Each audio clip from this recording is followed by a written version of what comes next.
রোজার মাসে আপনাদেরকে নিয়ে এই এক সমস্যা, খালি খাওন আর খাওন। আসলে কি রোজা রাখেন নাকি?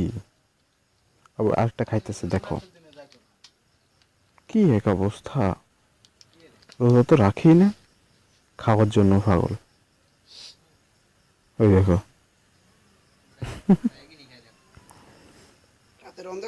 ও খাওয়া তো মজা যাইতেছে। এই ফলো ফলো